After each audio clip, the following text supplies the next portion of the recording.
สบายดีมื้อนี้เราจะมาสอนสมัครเว็บ Sentinel Hub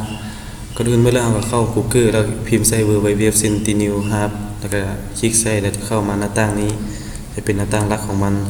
แล้วทุกคนมาคลิกใส่ Sign Up เบื้องขวาถึงนี้นี่เราจะเข้ามาหน้าต่างนี้ทุกคนมาคลิกใส่ Sign Up โอเคมาเข้าหน้าต่างนี้ให้ทุกคนประกอบข้อมูลส่วนตัวของตัวเองใส่จะเป็นชื่อ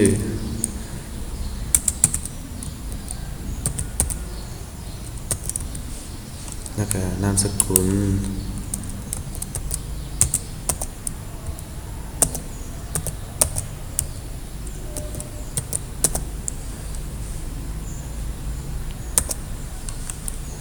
แล้วก็ Gmail ที่เราใช้อยู่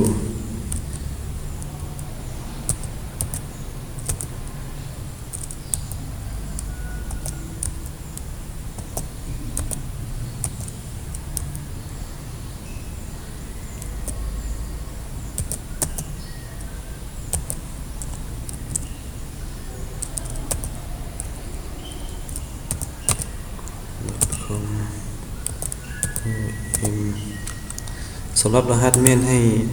ตั้งตามใจตัวเองเลยเราสามารถสร้างเองได้เลย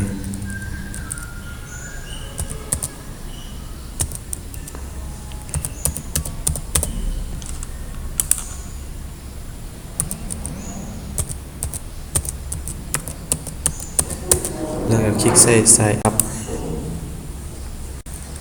โอเคมาฮอตนี้แล้วข้อมูลจะส่งไปเพื่อยืนยันว่าเราได้สมัครแล้วให้ทุกคนมาคลิกใส่หมายเลขบวกถึงนี้อันนี้มันจะกลับมาหน้าต่างทวิตของเราแล้วทุกคนมาคลิกใส่ Gmail นี้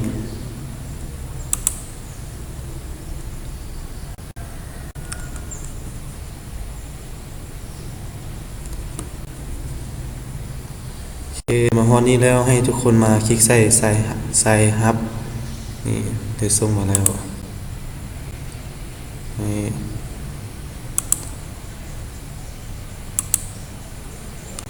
ตัวนี้จะ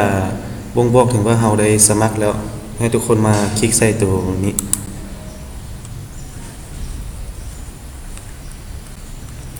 โอเคแล้วมาฮอตหน้าต่างนี้เราจะมีการนับถอยหลังเพื่อจะได้ไซน์อินเข้าไปถ้านับถอยหลังแป๊บนึงโอเคหลังจากนั้นคลิกใส่โอเคหลังจากนั้นจะมาหน้าต่างนี้ได้คุณคลิกใส่ไซน์อิน